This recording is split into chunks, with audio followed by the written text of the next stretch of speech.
The crystal hall of Aerith Prime was filled with light, sound, and expectation. Tall banners floated in the air, glowing with the symbols of noble houses from across the empire. This was the bonding convocation, a ceremony older than memory. Alliances were formed here. Futures were decided here. And today, an alien princess waited to be chosen. Princess Lyra of House Vile stood alone at the center of the hall. Her posture was straight, her hands calm at her sides, her expression peaceful. Her eyes, pale and unfocused, did not follow the movement of the crowd. She was blind, and everyone in the hall knew it. Lyra had been born without sight, a rare condition among her kind. From the moment she was young, whispers followed her through the palace halls. Unfit, fragile, a burden. Yet she learned early to listen instead of look. She learned to hear the truth in voices, to feel changes in the air, to sense the ground beneath her feet. She knew the hall was full without seeing it. She could feel the weight of hundreds of gazes pressing against her like a cold wind. One by one, candidates were announced. A tall warrior from House Krell approached first. His armor shimmered with status marks. He stopped several steps away from Lyra. She felt his hesitation before he spoke. "She is gentle," he said carefully, his voice carrying through the hall. "But House Krell requires strength that can be clearly demonstrated." 9. He bowed politely and stepped away. A soft murmur rippled through the audience.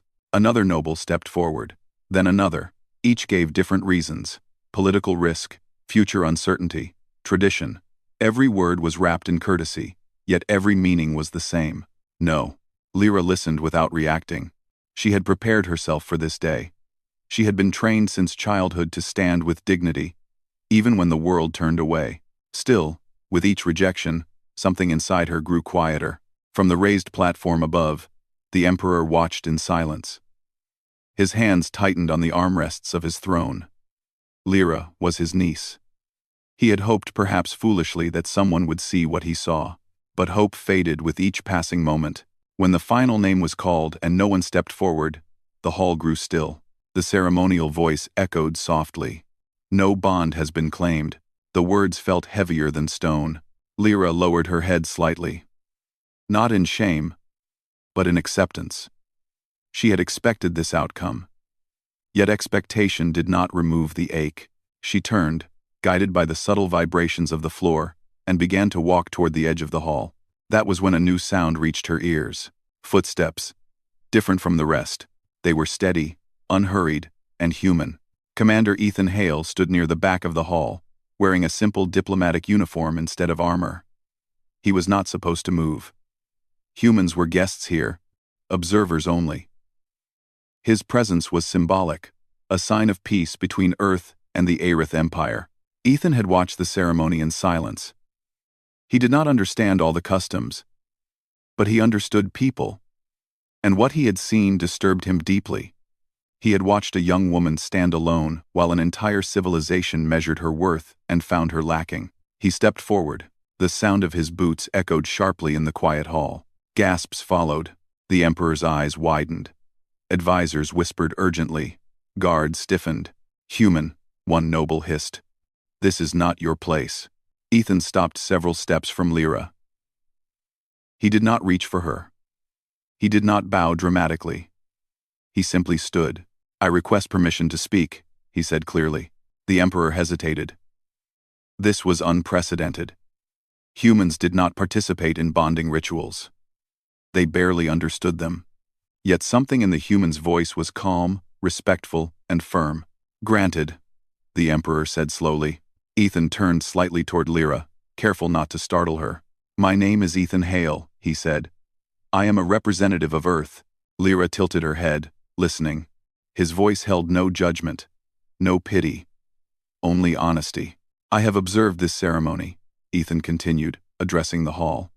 "And I wish to make a formal request." The room erupted. "This is absurd. A human cannot. He does not understand." Ethan raised his voice, not in anger, but in resolve. "I request to bond with Princess Lyra." Silence fell like a blade. Lyra froze. For the first time that day, Her calm broke. She turned fully toward the sound of his voice. "You wish, what?" she asked quietly. Ethan met her unfocused gaze. He did not look away. "I wish to bond with you," he said again. "If you will have me." The hall exploded into chaos. The Emperor stood abruptly. "Human, you do not understand the weight of what you ask." "I understand enough," Ethan replied. "Bonding is a choice, and she deserves one." Lyra's heart pounded. She searched his voice for falsehood, for mockery, for hidden motives. She found none. "Why?" she asked softly. The question cut through the noise. Ethan paused. "Because I watched you stand alone, while others turned away. And you did not break. On my world, that is strength." Her breath caught. No one had ever said that to her before. The Emperor studied them both. The court waited, holding its breath. "Princess," the Emperor said gently, "this choice is yours." Lyra closed her eyes, not because she could see, but because she needed to listen inward. She felt fear, uncertainty, hope she had buried long ago, and curiosity. "I accept," she said. The words echoed through the hall. The ceremonial voice returned, uncertain but bound by tradition. "A bond request has been acknowledged. Compatibility trials will commence." The nobles stared in disbelief. Some in anger, some in fear. Ethan exhaled slowly. He had crossed a line that could not be uncrossed. Lyra extended her hand, trembling slightly. Ethan did not hesitate. He took it gently. Her touch was warm, steady. For the first time in her life, she was not being led, she was choosing. As they stood together at the center of the crystal hall, whispers followed them like shadows. A blind princess, a human outsider, and a bond that no one had seen coming. The announcement of the bond echoed through AlienThe Prime like a shockwave. Even after the hall began to empty, the whispers did not stop. Servants spoke in hushed tones. Nobles gathered in tight circles. Guards watched the human more closely than before. Princess Lyra felt it all without seeing it. She sensed the tension in the air, sharp and restless, like a storm waiting to break. Her hand still rested in Ethan's. The warmth of his grip grounded her, reminding her that what had happened was real. "You may release her hand now, human," one advisor said stiffly. Ethan did not tighten his grip, but he did not let go immediately either. He turned slightly toward Lyra. "Is that what you want?" he asked quietly. The question startled her. So many decisions in her life had been made for her. No one ever asked what she wanted. "Yes," she said softly. "For now." Ethan nodded and gently released her hand. The Emperor approached them, his presence heavy but calm. "You have invoked the trials of compatibility," he said. "These tests exist to protect both parties. You may withdraw before they begin." "I will not," Ethan replied. Lyra lifted her head. "Neither will I." The Emperor studied them both for a long moment. "Then the trials will begin at dawn." They were escorted from the hall separately. Lyra returned to her private chambers, guided by familiar attendants. Yet everything felt different now.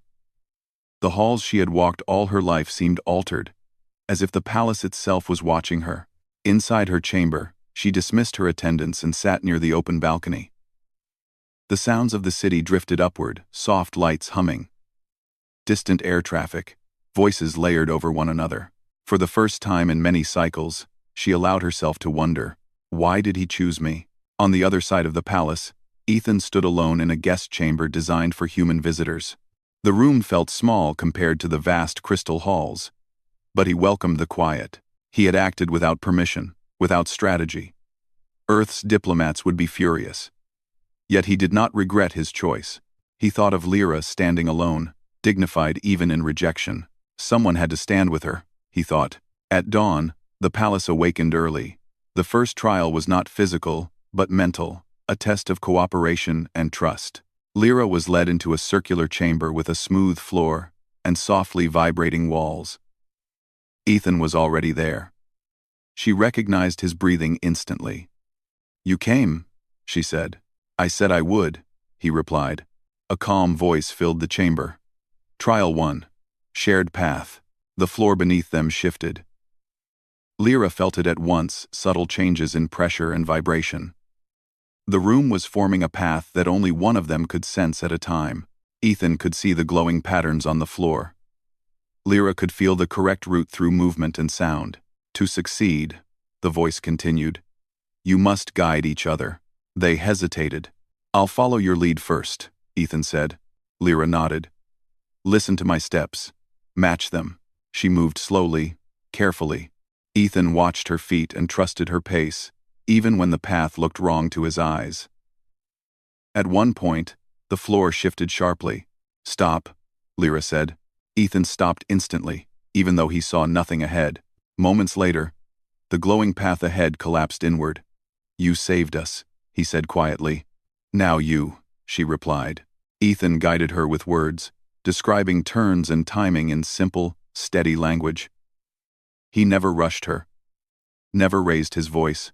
When the trial ended, the chamber stilled. Trial 1 complete, the voice said. Observers watching from above were silent. Many had expected failure. Instead, they saw harmony. The second trial came later that day. This one tested emotional truth. Lyra and Ethan were seated across from one another in a quiet room. A soft field surrounded them, designed to detect dishonesty. You must answer truthfully, the voice said. Why did you choose this bond? The question was directed at Ethan first. He took a breath. Because I saw her strength, and because leaving her alone felt wrong. The field remained calm. The question turned to Lyra. Why did you accept? She hesitated. This was harder. Because he spoke to me as an equal, she said slowly. Not as someone broken. The field stayed silent. Murmurs spread through the observation chamber. Between trials, they were given time to rest. Ethan found Lyra sitting near a fountain in a quiet courtyard. Are you tired? He asked. Yes, she admitted. But not in a bad way. He smiled softly. You handled yourself well. So did you, she replied. You trust easily. He shrugged. Sometimes trust is the only thing that works. As evening fell, tension rose in the palace. Some nobles were not pleased. Private messages were sent. Warnings were whispered. Lyra sensed the change. They are afraid, she said quietly. Of what? Ethan asked. Of what this bond means. The final trial was announced unexpectedly that night. A system failure rippled through the outer defense grid of the capital. Alarms echoed faintly across the city. Officials rushed to control rooms. Visual feeds flickered and distorted. Ethan was called to assist due to his technical background. Lyra followed, uninvited, but determined. Inside the command chamber, screens glowed chaotically. Data streamed too fast to interpret. It's a visual overload, one engineer said. We can't isolate the problem. Lyra stepped forward. She closed her eyes and listened. She felt the rhythm of the room, the hum of energy, the subtle imbalance in sound waves. The pattern is wrong, she said. There is a delay every third cycle. They stared at her. She cannot see the data, a noble snapped. She doesn't need to, Ethan replied. He repeated her words to the engineers. They adjusted the system. The alarms began to quiet. Silence followed. The Emperor turned toward Lyra slowly. You sensed what others missed, he said. She bowed her head slightly. I listen. The room was still. That night, the bond between them was officially acknowledged as stable. Yet as they stood together on the palace balcony, the city glowing below, Lyra felt unease. This is not over, she said. Ethan looked at her. No. It's just beginning. Far away, unseen by both of them, a council of nobles met in secret, and they were not pleased. End of part 2. The morning after the system failure felt heavy across Aerith Prime. The city still functioned, lights still glowed, and air traffic moved as usual. Yet something unseen had shifted. Princess Lyra sensed it the moment she woke. The palace was quieter than normal. Too quiet. She sat on the edge of her sleeping platform, listening. Guards moved with sharper steps. Servants spoke less. The air itself felt tense, like everyone was holding their breath. When Ethan arrived to escort her to the council chamber, his voice carried the same weight. They called an early session, he said. That's never a good sign. They fear change, Lyra replied calmly. Inside the council chamber, nobles gathered in wide tiers. Some avoided looking at Lyra. Others did not hide their disapproval. The emperor sat at the center, his expression unreadable. "The bond continues," an elder noble said coldly. "Yet doubts remain." "What doubts?" Ethan asked. "The princess's condition," another said. "And the human's influence." Lyra felt the shift in the room. This was no longer about tradition. This was about control. Before the emperor could speak, an alarm echoed through the chamber. Not loud, but deep and urgent. A defense officer rushed forward. "Outer sector relay stations are failing. Multiple signal losses." The room erupted. "That is impossible. They were stabilized last night. Check the visual feeds." Screens activated around the chamber. Images flickered, distorted, and then went dark. Ethan stepped forward. "This feels familiar." Lyra's head tilted. She listened. "There is interference," she said. "Not random, intentional." The nobles froze. "You cannot know that," one snapped. "I can," Lyra replied calmly. "The pattern is repeating. Someone is hiding within the noise." Unheeded, someone is hiding within the noise. The emperor stood. "Evacuate non-essential personnel. Initiate emergency protocols." As officials rushed out, Lyra felt something else beneath the chaos. Fear, but not panic. Something colder.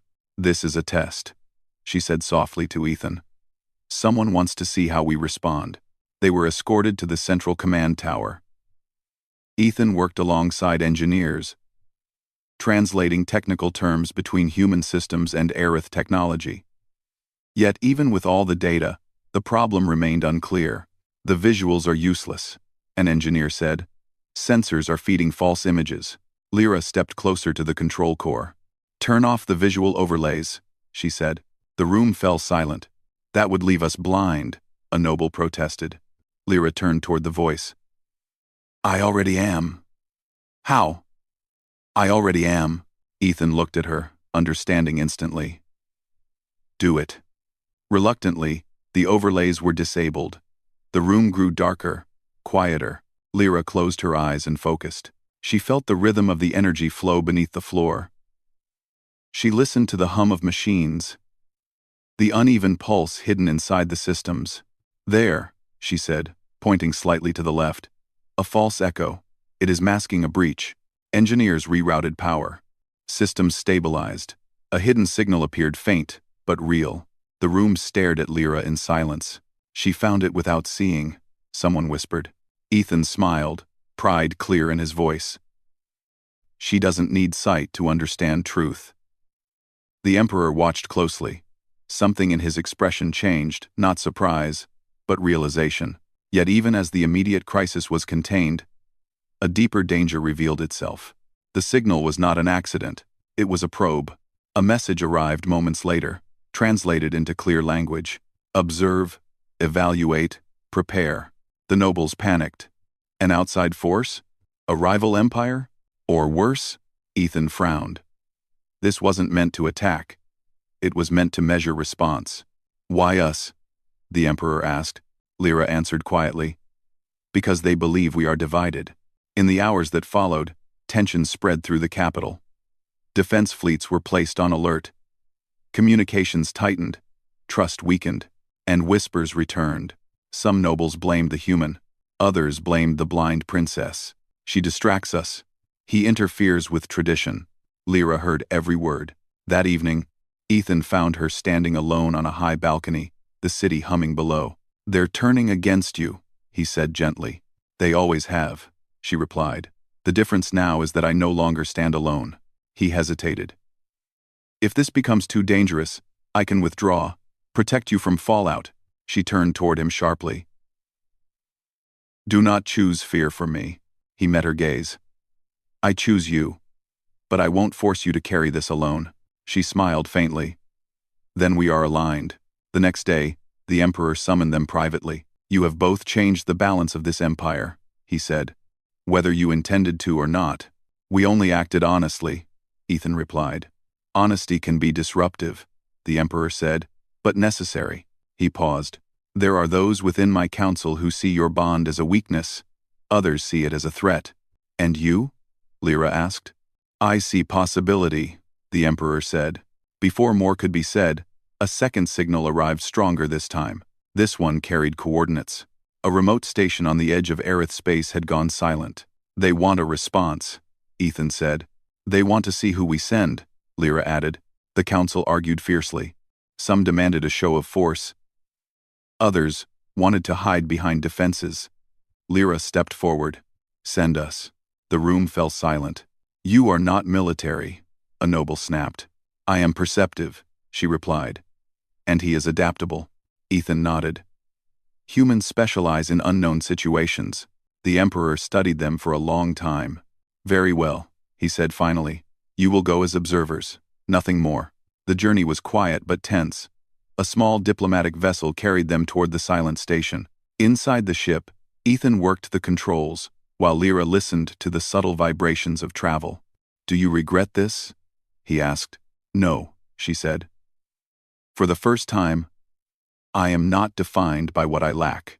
When they arrived, the station appeared intact but empty. Systems were active, yet no voices answered. Inside, Lyra felt it immediately. We are not alone, she whispered. A presence moved through the station, not hostile, but watching. A projection appeared, shifting in shape. We observe adaptability, the entity said. Ethan stood firm.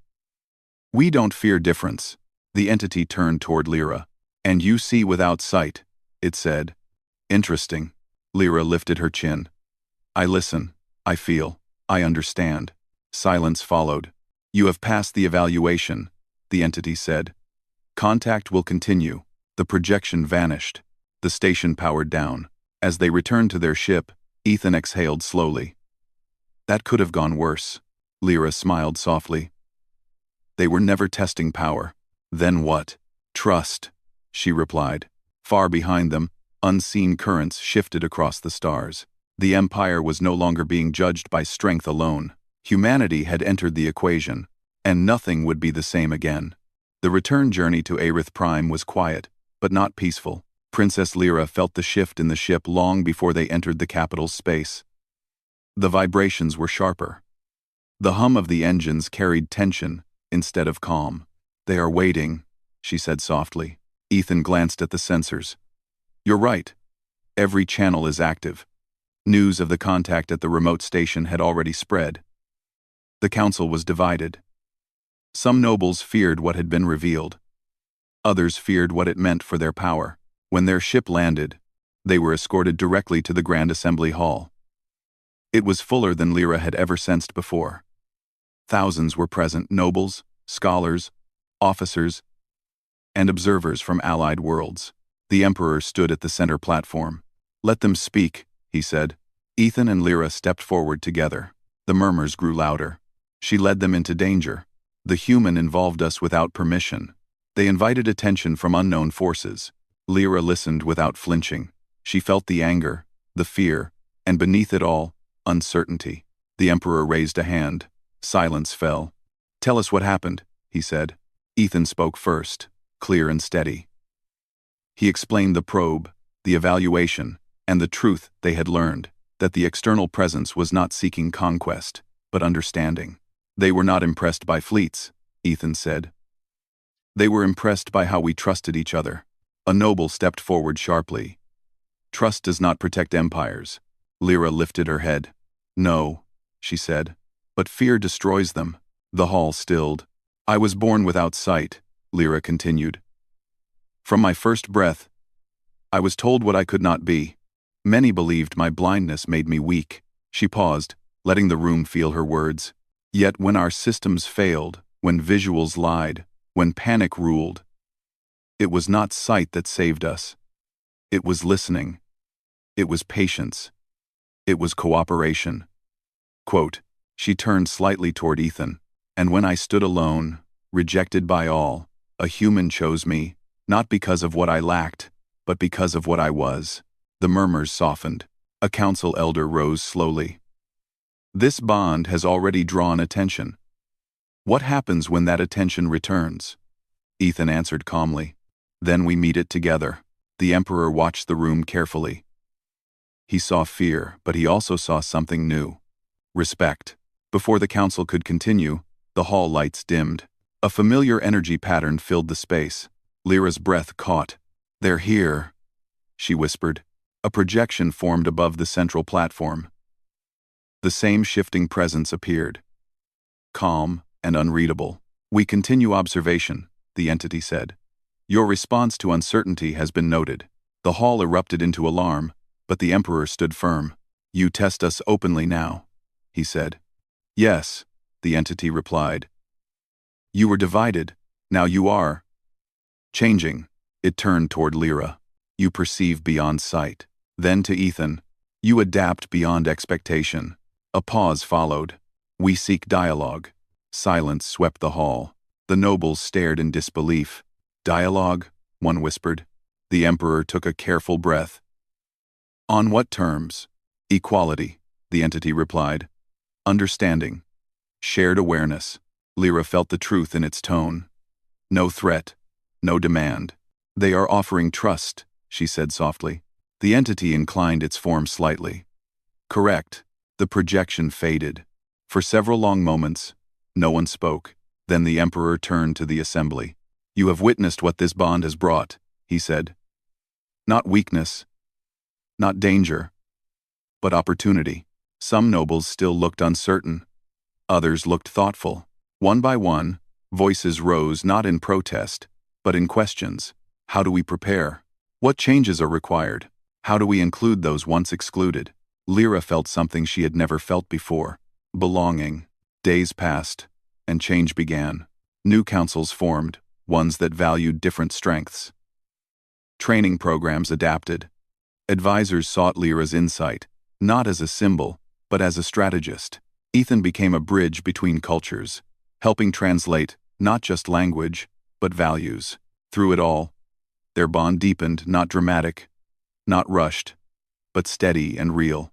One evening, Lyra stood with Ethan on a quiet balcony overlooking the city.